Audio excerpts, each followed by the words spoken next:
with the Salvation Army, and I'm an East Orlando Chamber of Commerce ambassador. And I am here today. We are at um, Bubba Coos Burritos at 11-8-10 Glass House Lane in Orlando. And I am here with a fellow ambassador with the East Orlando Chamber, Miss Stephanie Turner of First Light Home Care. Good morning. Good morning. All right. So we're just going to talk a little bit about what Stephanie does and the services that she provides so that if you are in need of some home care, she can hook you up with that. And don't forget, at 12:30 right here at Bubba Coos Burritos is the East Orlando Chamber of Commerce great lunch adventure. So, all right, Stephanie, tell us a little bit about First Light Home Care and what services you provide. Okay, well, great to see you today. I'm excited about lunch here when we're done. So at First Light Home Care, we provide companion care and personal care for anybody, no matter where their home is. It could be in your private home, in an apartment, in an assisted living community, wherever they are, that's where we take them. Is there any requirement? Are you looking at seniors? So we're primarily seniors, however, we're 18 and over. Oh, okay. So, and what I like about us is that we provide short-term care and long-term care. So if somebody, let's just say, for example, you're having a knee operation and you live alone, you need someone to help you drive to doctor appointments for follow-up or physical therapy, that's where we can help. We can help with the light housekeeping, do your laundry, clean the bathrooms, keep the floors clean, changing sheets. So if you think about it, some of the things that as we age, we get a little quirk in our back doing a certain something. So like getting in the bed. There's different things we can do to help our elderly community primarily, but really anybody that needs it. That's why we're here. We're all in Central Florida. So we serve anybody in Orange, Osceola, and Seminole County. Okay, is this a national company or no, just in Bubba? So First Light is a national franchise, and our franchise here in Central Florida has been here for 12 years. So Karen Tucker, she made a promise. I was going to say it, but she made a promise to her mom when she saw her in the nursing home. And it's a condition of how she was living her last few years, her last few days. And she promised her mom that she would let anybody to be alone in their time of need. So have somebody there to be a companion, to be a friend, to make those meals, and not make them feel like they're just pushed aside. And she's done a fantastic job of that. I'm proud that I can work with her and her company and our team as we help people in our communities. And how are what is the selection process for home health care people who are willing to what does that look like? Yeah, so that's a great question. So we are a little different than some other companies. We hire our own caregivers. They all have a level 2 background screen, which is the highest you can get. And then they come into our office, get to know them, they have 4 hours of assessment and training. And then that way, we can better prepare them for what kind of clients they're working with. So if somebody is stronger with dementia care, then we'll send them to a dementia. So we have companion care and personal care, so depending on their preference. Okay, and from a medical standpoint, what is the medical assistance that they We do just up to skilled nursing, so we don't do the skilled nursing. However, we really have a lot of great relationships with people in this field. So if somebody needs a recommendation for a home health company, then there's a few of them that we can refer to as well. So we can't give medicine, but we can remind people to take their medicine. We can assist them taking it as far as like heating it up to their mouth. We just can't physically put the medicine in them. So yeah, our caregivers are all trained for that as well. and is it the same caregiver that is being assigned to so they build that relationship between them all? That is our goal. That is our goal. So depending on how many hours of service people need, how many days, of course, every community, somebody's talking about overtime, then if they agree to that, but we try to do our very best, And I actually, when I was a caregiver, because I did do this, I liked knowing that I had a backup for when something comes up, life comes up. So I do recommend having like 2 or 3 dedicated people. But the last thing you don't want is to constantly saying the same thing to a different caregiver. Because it is a change. You think about your home and you show compassion to respecting the person's home and you just want to keep their dignity and take care of them. And you're having the same person, same person coming in and showering. You're more comfortable. But our caregivers do a great job.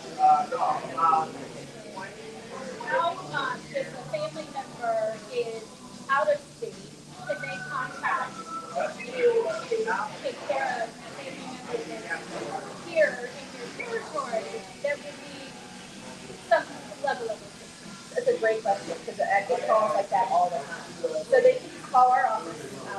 I can leave the phone number or information. We're site phone here in Orlando. But they call the office and then we just talk to them. And they're like if you were talking to me about your parents and say, okay, so Debbie, tell me, what can we do for mom? Tell me what's going on with mom. So I get an understanding of that and then I'm hearing, okay, I know in my head how much care I can to meet you. And then I share with you how we can do that. And what we do is we just do all the paperwork online. I can send that to you and through DocHub. You complete it, and then the most important step is we go into the home. We go into the home and meet your mom. We evaluate her to see what she needs. And we also do an assessment of the home. Like a lot of times we don't understand. Like when I walk into other homes, like, oh, that rug is a trip hazard. Safety hazard. Yeah, safety hazard. Are there bars in the bathroom? Are things easy for them just to prevent falls, prevent injury? So we do all that intake assessment, and then we figure out when you want your caregiver to start, and here we go. Literally, so family members out of state to have somebody that is a trusted, reliable resource. Absolutely. So a lot of times we're in transition too. So hey, I think we might need to put them in an assisted living facility, but they don't want to go. But I need somebody there, and that's the great thing really coming.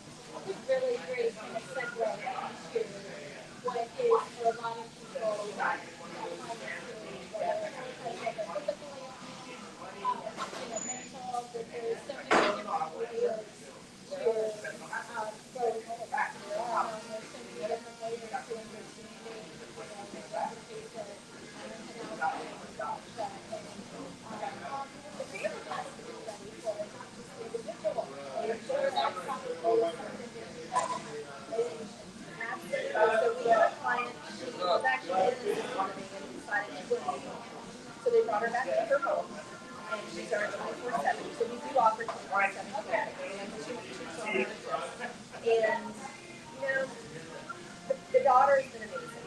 She called me the other day. She said, I feel like I'm gonna fly. I said, what? What do you mean? She said, well, now I see that mom is she's not remembering some things. I think you've got dementia starting. You still care for her. We were doing more physical and being involved with her and making meals, of course. So we take our patients all the way through. And we're also here to reassure the family member. You're doing the right thing. Praise them for what they're doing well, and then when they ask for suggestions like, what do I do? Who do I go to for this? So that's where I like to say I'm the friend of the family of everybody needs. So let's just say if there's any of things to be done, then I go see them. If there's somebody who needs an elder law attorney, have the lady in the chamber. So they might take a resource and be there for caregivers. It's a role that you take on and you learn as you go. But if you have the right resources and the right people surrounding you, that just builds your team. This is probably a rabbit hole that I don't want to go down, but because I know people will probably question it. Navigating through everything from social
so that when the time comes for the doctor to say, hey, they need some help with some showering and some different daily activities to do.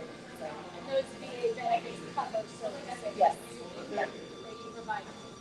What about other insurance plans? Somebody on a Blue Cross Blue Shield or a private insurance? Is that something that So we also take long-term care insurance, and then for your the Medicaid Part B, like I think it's for well-being, there's like a 1 hour house cleaning that they get. So our caregivers can go in and do that. So any information anybody needs what they cover, they can call the office and say, hey, this is what I've got. What can I do? Another thing just to share with people is that it's hard sometimes for people to come into the home. You've got the client that's like, I don't want to go here. So let's ease them into it, right? We have pricing for a shift of 4 hours of work, 3 hours for 3 hours, for 2 hours, or for 1 hour. So if dad is used to have somebody come in and shower him, but they know he's not showering, then we'll do an hour back, and at least that puts you know, at peace as well. So we're really flexible. We don't have a minimum number of hours. So that's another thing that people like to hear. A lot of case managers I talk to, they're like, oh, okay. So they don't have to have 20 hours a week? No, they don't. So I do like that there is that flexibility. it's for somebody that is living with other family members, but the family knows that I can't physically handle some of these tasks that I love doing. Are you able to be there with the family and help guide them through some of the steps that you do, but also provide them that? 100%. We have a lot of people that live with their family, and they just can't think about it. You're at work now. How can you take care of somebody else that's here? A lady I talked to here, actually in the restaurant earlier, she was asking up here from her dad. They live a half an hour away. She's noticed a difference. He's not remembering to take his diabetes medicine. He's not remembering to take things off the stove. So she's noticing these things. And she's like, oh, I need somebody there more often as they figure out, navigate what their next steps are. So, for 100%. We do, and it's a relief to you. Right. Because we do the light housekeeping, we do laundry, cleaning up the kitchen for meals, making meals. So, and we're there to be a friend to the loved one as well. Talk about things they enjoy doing, take them on a walk, take them to a doctor's appointment so that you don't have to miss work to go to that doctor. Are you able in that situation to help with the notes from the doctor to pass on to the loved one, or if there's follow-up, are you able to be that go-between and say, okay, your next step is you have to make this appointment? Right. If they say that this is the next appointment you need, you can help the client make the appointment. And then what I like to always say is, for liability reasons and everything else, I always like to tell, like the daughter of the client, right, to ask for the doctor's notes. And just say, yes, they did schedule another appointment for June 6th at 4 o'clock. So that they know that it's not coming out. And then you want to keep the calendar. A lot of times I felt so bad this man, you just drive him to the VA. That's all he needed. And sit there while we have a procedure. What else is hard? Dad was talking to me on March 10th. Yes, I need help for my appointment on March 6th. I need to be driven there. I'm like, April 6th? Nope, March 6th. I'm like, oh, honey, we missed it. It's gone. So he had to reschedule it, which he did, and our caregiver was there at 5 a.m. for the VA shuttle to pick him up and drive him there for his procedure. So we do that as well. It's just a transport thing. We do that. There's many different facets to it, but I do love that you support the family as they go through it. Think about it. I mean, I'm thinking the same thing for my parents. God bless. Everybody's doing great and active. But I try to remind them of things like What can you do to prevent having to make that, decision, calls you along? Are there steps that, if you know you're taking in a loved one and maybe approaching end of life, or you may be taking care of somebody who's physically unable?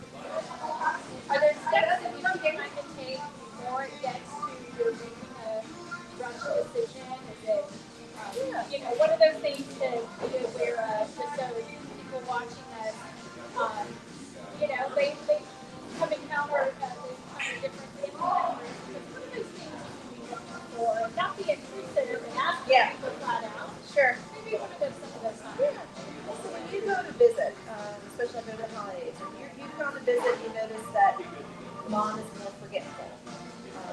Dad is dropping things a lot, shuffling his feet. Have you noticed that there's a lot of throw rugs? Get rid of the throw rug. Look for things that are safety things. Are things too high for them that they can reach more? You can make adjustments to have that down. If they're not stable on their feet, do they have a chair in their shower?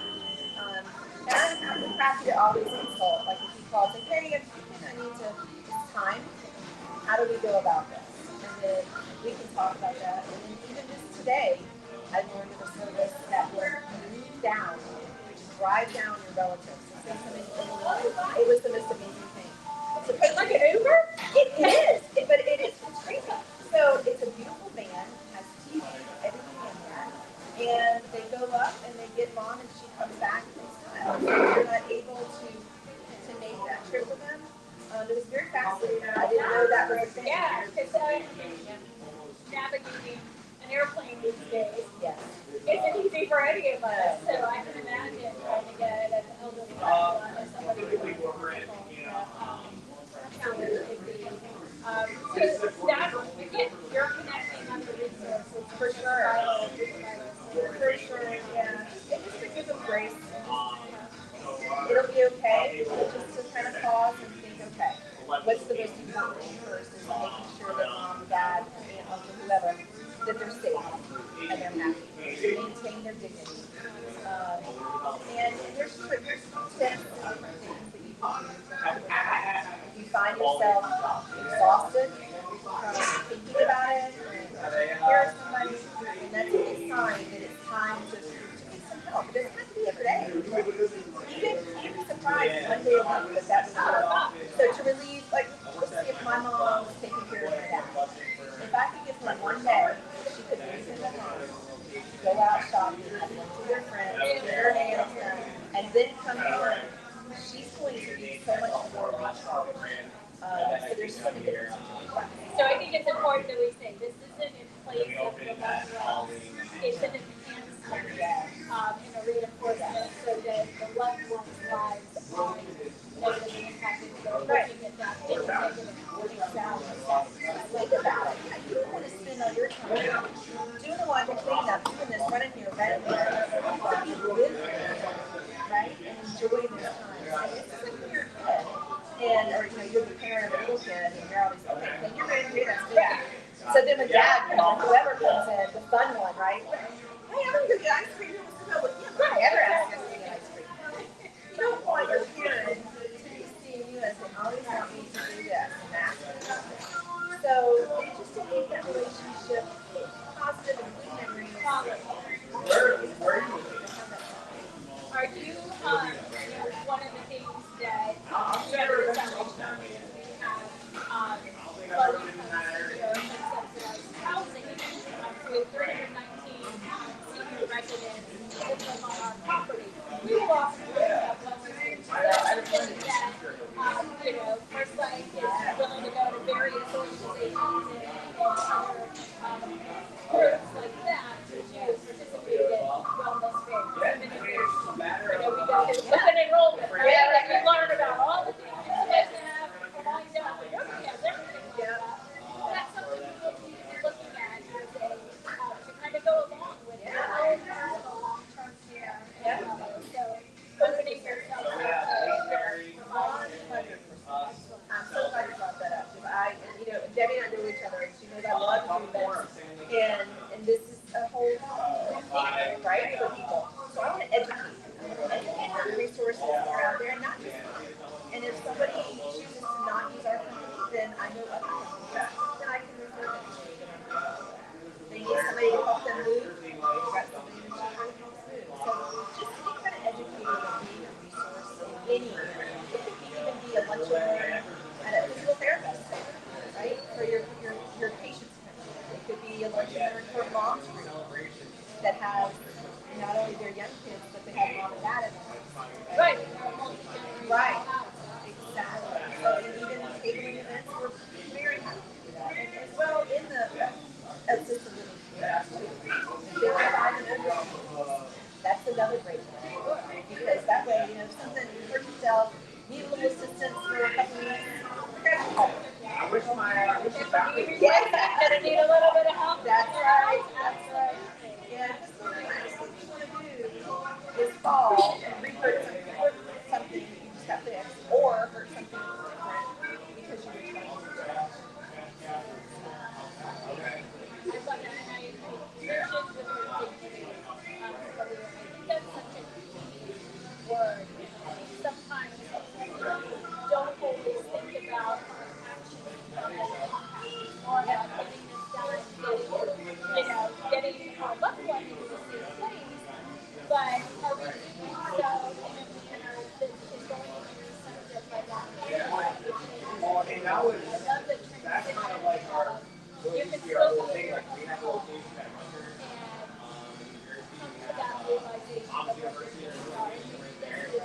You can go here, Right? So, right. Yeah, we have a lot of clients like that. And the other thing too, we have a lot of relationships with chambers, memory care, assisted living, and I'd love to work with them so that they don't ever have to say no. So let's just say your parents want a 2-bedroom, whatever, but that's not available yet. So she doesn't have to, the person there doesn't have to say no, they can say yes to me. And then I'm going to be that bridge. So when still the right situation comes up, if that's where they want to be, that's great. We'll take care of them in the home until they can get to their community. And then if they still need us in there, then we can still be there as a resource. that's great because we implement that, but I know from personal experience too that it is not instant. If you decide, hey, we're going to have to move into an assisted living at whatever level, minimal support, memory care support, there's not always room for those available, right? So there is that waiting list. So again, anticipating that, but then planning it and then having some room to support to make that transition, right? Really great. But it is it can carry into that next phase, Y'all have to look forward to it. Get going, right? And I think you probably kind of this too, but another advice I can give is if you're your siblings or whoever are not the power of attorney for your parents, if they're a lot of, like, I mean, we're not. My parents are so far so good. But when it comes time for them to be the power of attorney, my brothers and I have had a conversation who will be the power of attorney. So even though they don't need it now, it's best to be proactive. So have those things in place. And then for someone who's already kind of going through these changes, I told her this. Two brothers weren't seeing eye to eye. And I said, how's it going with Dad? Well, they're going to make a plan like later. But in the meantime, Dad's already finding some. So I told her, I said, my advice to you, because you're two friends, I would encourage that you know where it is in place now. And then you said, okay, we agree that when Dad does X, Y, Z, and it's time to add more, or it's time to have someone else come in, other friends with me. When Dad gets to this point, if that comes, then we agree it's time to do whatever. So put those in place. Put this in place for to have a plan. It's a stressful time for families. If it's what do we do? I don't know. And knee-jerk reactions are never the best bet. So in anything in life, right? We all know that. So my advice is be proactive. Make the phone call. Write things down. Ask mom and dad what are their wishes. You know, I want to stay right. What are their wishes? Friction that could potentially be, especially if you have siblings. There's a wide range of ages and, and closeness, geographical to the family. That's going to create a different mindset of what those steps should be. Yep. That's going to create a different plan that you see versus what I may see, or, differences with the parents' wishes. And if there's an inability for the parents to make, if we be aligned, with the siblings or those who are those really hard. Yeah, communication. Yeah. Oh, It is hard. It is, get in there, yeah. yes, in the legal field and what different things mean when it comes to the legalities of the will and the power of attorney. All of that. I can navigate through that. Things we were thinking about when we were 21 and 22. I don't have a lot of breathing. No. Really crazy time to navigate through it if you're in the emotions. And again, just going back to the services that you all can provide, kind of takes some of that allows you to be emotional, but it takes all the stress out of it. What else did you share that is really pivotal as far as people wanting to reach out to you and wanting to learn more and having So, like I said, we do have clients in Orange, Seminole, and Osceola County. I travel all over. If somebody wants to come by our brick and mortar, we're in Oviedo, so they can come by to visit us there. And they can always give us a call, put my information in there as well, and talk to somebody and see what they can do. But I also would just encourage everybody just to be an advocate for yourself, your family, your neighbors, and your friends. If you notice someone is not showing up to bowling night as much anymore, they're not playing cards, look for things and just ask questions. Is there anything I can do for you? Do little things to help them and just take care of one another, right? Because that's what we're called to do. Keep an eye out for each other, and then don't be afraid to make a call and ask a question. I love it. I love what you all do. Again, I think it's really important that we have those resources and that we have the ability to, one, not stand alone. If you're the sole caregiver for somebody, what a great resource and a friend to lean on, right? Yes. Somebody, and I really think you guys that you are not able to be in close proximity, but they can meet somebody like you and talk with them about their loved one and connect their loved one to you. What a great extension of that love and that, familial responsibility as well as, running once again. Sometimes it's not easy, physically possible for them to uproot job, school, what have you. So know that there's the ability to be somebody in their home and have that extra set up. Absolutely. Yes. 100%. One thing too, I don't know if I mentioned, but we are a national company. So if you've got family that is in another state, reach out to me and let me see if I can find the first person that's there. I know the person that has the Brevard County. He's fantastic. He's helping a grandmother and a good friend of mine. And I asked her, hey, Jen, how's it going? She's like, fantastic. Grandma doesn't like a lot of people, but she loves her caregiver. So, and that's a win, right? That takes the pressure. Sometimes that helps. Yeah.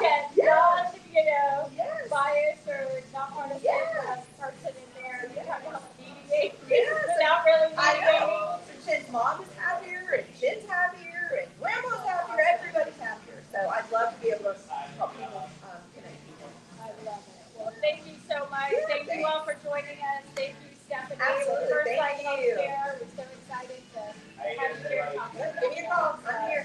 All right, 12:30 right here at Babaku's Burritos, East Orlando Chamber of Commerce. Great lunch adventures coming up next. So go get my top.